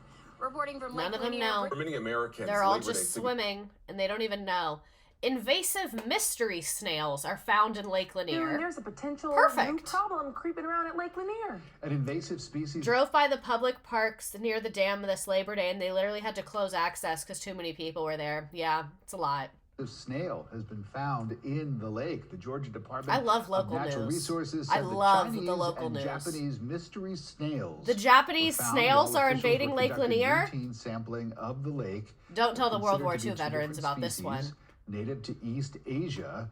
The U.S. How'd they get Geological here? Survey said it first appeared in the U.S. in the 1800s. Oh, the species never can mind. be a problem for the lake's ecosystem because the snails carry parasites. Kind of buried that the can then lead be there, passed guy. on to fish and other creatures. Right now, officials are working to learn how they may have gotten into the lake. Well, they've been here That since is the a problem, 1800s. So we'll see what happens. That is a really good dress that she Yeah, has there's a on. So what is causing the drinking water from Lake Lanier to smell? Many people What in is Atlanta get happening? their drinking water from Lake Lanier, and it has been smelling foul and tasting the same. Jennifer Bellamy joins us What? with more. So many people have been asking us the question, what is causing this to happen? I know, certainly not what you want. Well, this is because the lake has its highest level like of her dress, algae in too. the past 20 years. That's according to the Chattahoochee River Keeper. The recent rains, That's which one aren't person? stopping, are contributing to the algae growth. And Maybe the here's what dead happens. bodies. The rain creates runoff that naturally drain into the lake, and that runoff includes nutrients from sewage treatment plants, stormwater, farms, and industrial businesses. All of those Lemur nutrients banana. spark algae growth. Parts of Gwinnett, Forsyth, and Hall counties pull water from Lanier to use as drinking water. And right now, the spike in algae is above federal mandate. So that state, so the Perfect. state rather, has to come up with a plan to try River and make that Keeper. lake water cleaner. Fake-ass The River job. Keeper hopes the recent tests will spur Georgia's Environmental Protection Division to speed up the cleanup process. Oh, okay. I hope for everyone who drinks it, that gets sped up. Time to That did not sound genuine at all. Oh, and there's earthquakes. It truly has it all. series of three- A racial massacre, invasive snails, unsafe water conditions for boating and swimming, earthquakes. Why are people still going here? Earthquakes in the last week right near Lake Lanier, and some of those quakes shook the ground enough for a lot of neighbors to feel it. But you may be wondering tonight why A they super hot happened and ghost. could more be coming. Meteorologist Melissa Nord sat down with a geophysicist to get some answers for you. What's like the usually a back of my quiet, peaceful sinus is place on itchy, an like in early my summer's ear. evening shook with tremors from the ground. First, a magnitude 2.5 earthquake Thursday at 11:15 p.m. An aftershock, a magnitude 2.1 at 1:30 that night. Then a second aftershock, a 2.3 magnitude earthquake Sunday evening. Although weak, many who live Why near are the people still epicenters going felt here? these. Proximity. We received dozens of comments on Facebook and into our newsroom of people feeling their house shake. Ah. Dr. Andrew Newman, geophysicist at Georgia Tech, explains there's several reasons why many people may have felt the earthquakes. One certainly was is there? proximity, how close you are. If you're really close to it, obviously you're going to feel it better. Another thing is if the earthquake is really shallow, if it's very near the surface of the earth, we'll feel it much better as well. And this earthquake was quite shallow. And earthquakes are easier to feel here on the East Coast. Seismic waves travel much more efficiently. They go further and are larger, so you have a larger area where you potentially could shake, and people can feel it. Although earthquakes are not uncommon in our state, where these happened... I feel like he knows what he's saying is obvious, but they interviewed him, so he just has to say it, you know? Not on any active faults. That same fault system, at least through Georgia, is right here. Sassy geophysicist. If you're closer, it'll Scientists shake from more. Georgia Why Tech, are you the talking University to me? of Georgia, and Georgia State University are now collaborating to get to the root of the cause. They'll be installing a handful of seismic nodes to be buried in the ground and several surface All shake lakes sensors are to then bodies. catch any future small quakes. Like a stethoscope directly against the chest, being able to hear the heartbeat. Although Dr. Why Newman are they says a showing the larger quake is interstates? unlikely, if there are more aftershocks, they can get a clearer image of the cause. Then we can start actually mapping out individual faults at which these earthquakes occur on. Because I guess they don't have this area mapped. So if you felt it, you felt them, you know, and a lot of us didn't, but they want to be able to... So if you felt it, you felt them, and a lot of us didn't. I absolutely love the local news. I love the local news. Absolutely incredible. So this is a vibe of the houses surrounding the lake. I fucking love my assistant. She knew exactly what we needed here. So this is a home tour. We're not going to watch the whole thing. What summer without water and sunshine? And a historic racial massacre. Have you ever dreamed of dropping anchor and living full-time on the lake? Not that one.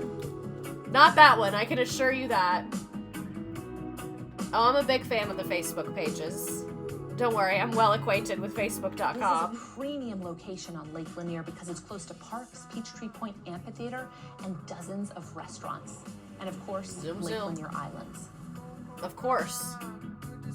Of course. Well, get ready to hoist your sails because I'm about I wonder to show how you many a takes hidden this treasure took. nestled on the highly desirable southern shores of Lake Lanier. I want to look up Lake Lanier Islands. Is that what's next? Probably not. The I'll show interior you. features a 2-story living space with a cozy fireplace and a kitchen that any chef will appreciate.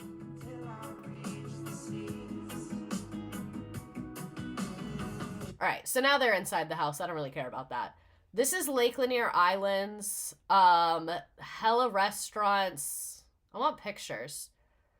A resort journey to remember. They got pools, fucking hotel, Margaritaville, 1,200-acre paradise built on top of a racial massacre. That's not really screaming from this website. Meetings, weddings, families, 5 stars. Meeting and event rooms. There's that wedding. We saw that spot. It's decorated differently now. They have sports. Okay, so it's a resort. I think I understand the vibes. I see why it's not in here. So dangers lurk in the waters of Lake Lanier, and this is our last video, and then we're gonna play Blook It, but if you don't like Blook It, I'll switch to something else. This week, so tens of thousands of your neighbors probably be headed to Atlanta's favorite lake this holiday week, Lake Lanier. Not a single person of color to be seen on the website. Yeah, that's not shocking to me based on the history, and I think that's kind of what they're pitching. It looks like they're like, this is a really white area because there was a racial massacre, so it's really white now. There's a Margaritaville. We built it. That's kind of like, I think their pitch.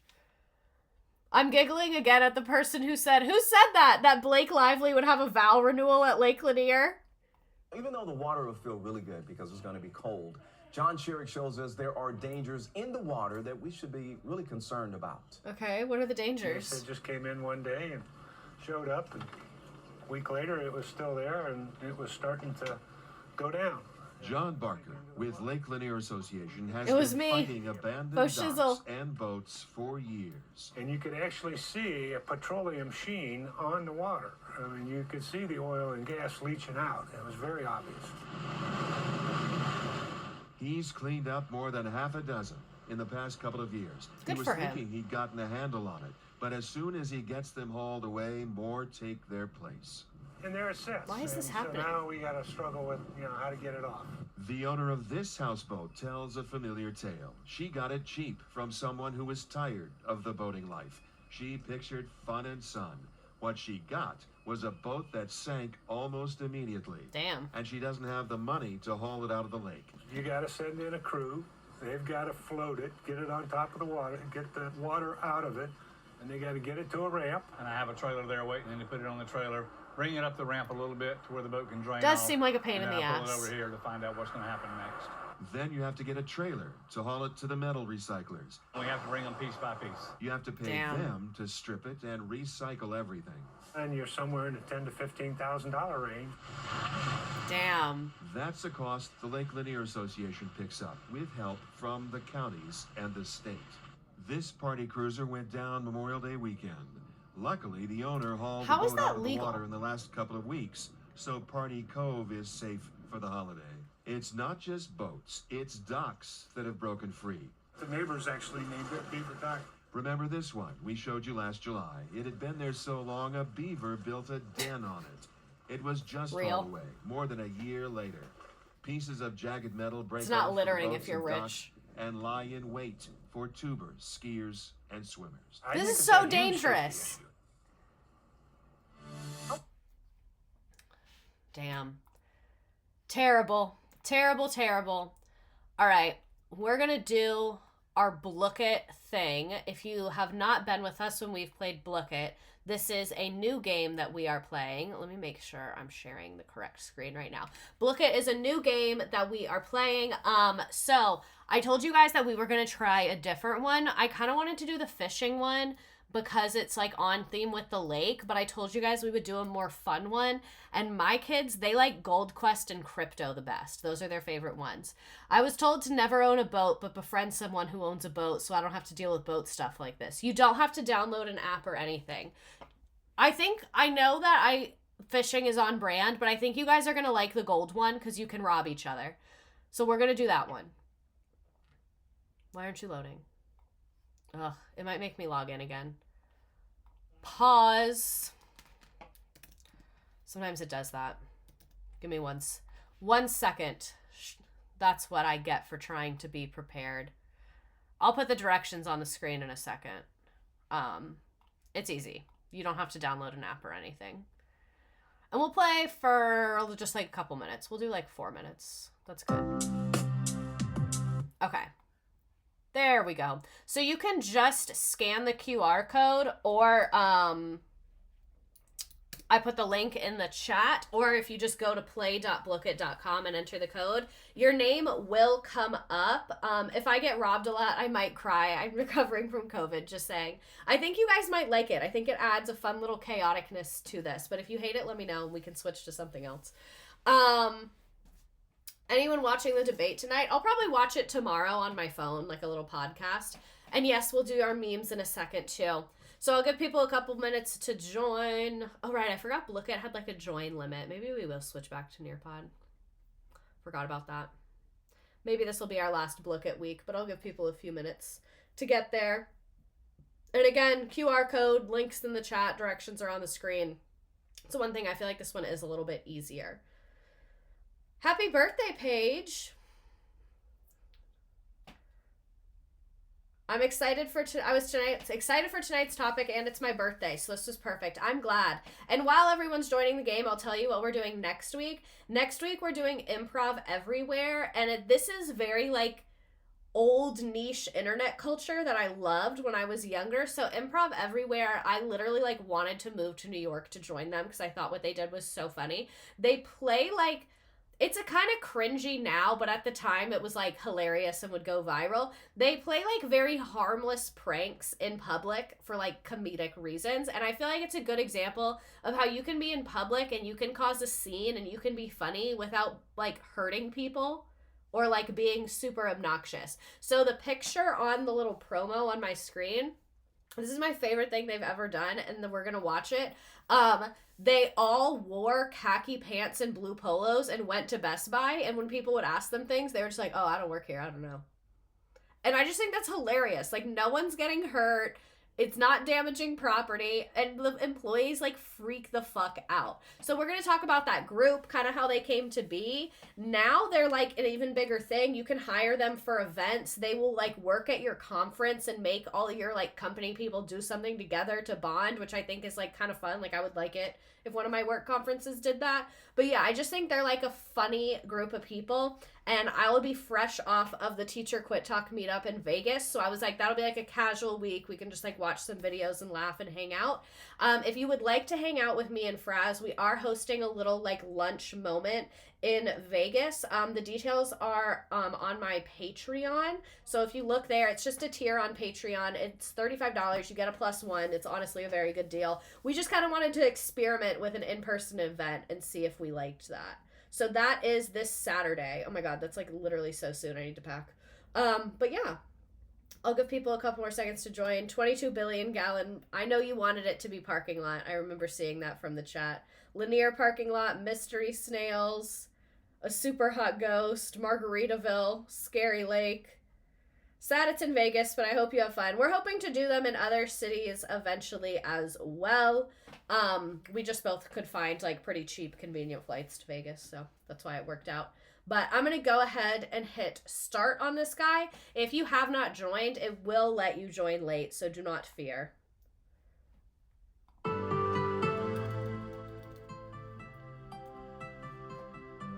I want a snack tonight, but I don't know what I want, and I don't have anything good right now because I'm about to leave for Vegas, so I like don't have any good snacks in the house because I didn't buy that much in the store.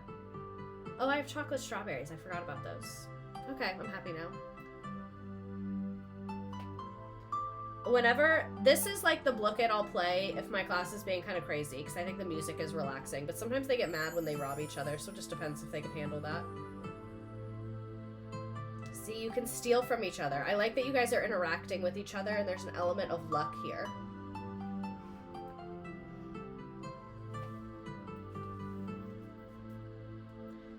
Do. I like how we said we were going to end early tonight. We're definitely not. We never do. It's because we always have fun. And then I get focused on you all. I had no idea what Lake Lanier was, but I was picturing Lake Wanna Weep from Kim Possible. That's funny. Did you say that? I saw someone on TikTok was talking about that too. I like don't remember that. I've seen Kim Possible, but I was not like an avid watcher, but that is like ringing a bell, but I don't remember exactly like the plot line.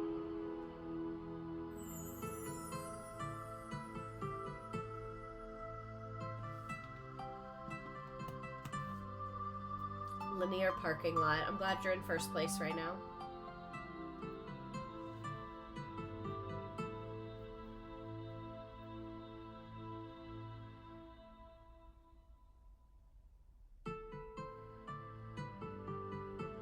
I wish the song was longer. I don't like how it starts over.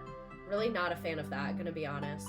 The only thing I don't like about Blook It is because I can't see the questions. I can't like read them and like be on track with you all. So we might have to switch back to Nearpod. Once the game is over, I'll do another poll, but last time most of you like Nearpod and now I'm being converted to Nearpod, but I told you we would try one different Blook It before we put the nail in the coffin on it.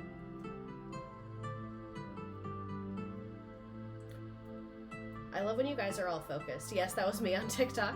Good, I'm glad it was you. I'm glad that no one stole from you. See, like, I don't know which question you guys are on. It's probably repeating questions, too, because there was not that many in there.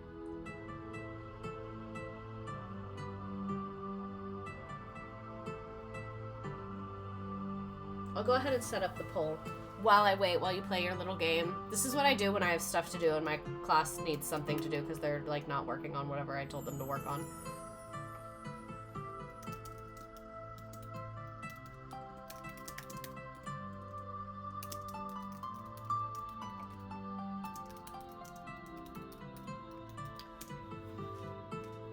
One minute left. Lake Snails in the lead, 110K.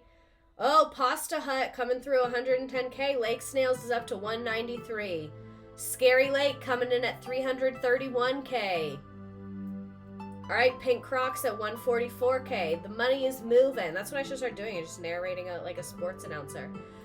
Spooky Lake Month, 298K. Now Scary Lake back in the lead, 224K. Lots of robbing going on. JJ in the lead at 328. 328, JJ. Oh, he's gone. Lake Lubber, 360. Lake Lubber, 360. Only 30 seconds left, people. A super hot ghost with 360. Scary Lake up to 586. You were robbing some people. Goop Lanier up to 586. Mars is at 586. Oh, Mars in the lead at 586. 15 seconds. Okay, Pasta Hut, 1.1 million. 1.1 million from Pasta Hut. It's blue at 860,000. 1.7 million, Astro Bro. I was doing so well and my browser crashed. Aww. Mystery Snails is in third place, Goop Lanier is in second, and Dancing Lays is in first place. Spooky Lake Month, the City Parking Lot, Lanier Parking Lot, The Token Man, Lake Snails, Lake Lubber, Margaritaville, It's a Blue, Miss Hill, Gabby, TJ, Mars, Pink Crocs, 22 billion gallon water parking lot, Swaggy, Maddie, Adiz, and I will scroll through the rest. Nice job, nice job. So, I said I was going to give you a poll, not out of 30, out of 40. I said I was going to give you a poll. Do we like Nearpod? Do we hate Nearpod? Do we like Blookit? Do we hate Blookit? And then anyone who had a meme, there's your directions for the meme. Back to Nearpod. I'm thinking I like seeing the questions. Back to Nearpod we go. It is kind of glitchy, womp, but we can just keep doing the slides on Google Slides and we will all get through it. So if anyone had a meme that they wanted to add, I will stick around for a few minutes, but thank you all so much for being here. Some people just make memes. I don't really know how. I use the app Mematic. Nearpod is a different website I used that we played the game on. Sorry, I stole to win. That's what the game's about, baby. Don't hate the player, hate the game. So yeah, it looks like back to Nearpod we go. Let me text my assistant before I forget, because I probably meant to tell her that last time and then I forgot. 31 out of 44, lol. So, the meme thing, you don't have to do it. I prefer Nearpod. It's less fun when it's the same questions on repeat. Yeah, and I feel like I don't want to make like 80 questions about this, because then it's like, all right, you feel like you got to pay attention the whole time. So, back to Nearpod we go. Can we talk about the crumble cookie scandal? We can, but I don't know what that is. So, you're going to have to lead our conversation, because I don't know what that is. My autocorrect sucks.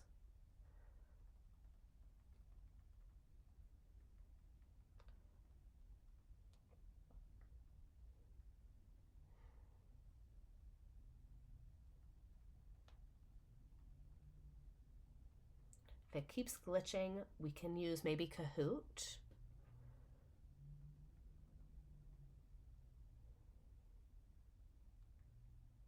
All right. I thought that was fake. Wait, you thought what was fake? I've never used that one. The crumble cookie scandal was fake? Oh, so I can't stop thinking about how they got the cookies to Australia. Watch Ethereal Girl's TikToks breaking down the cookie thing. It's so in-depth. Interesting. People flew to America, purchased 700 cookies, took them to Australia, and sold them for $17? Stop. You're lying. The whites are at it again. Yeah. Wait, I should go to Australia with 700 cookies.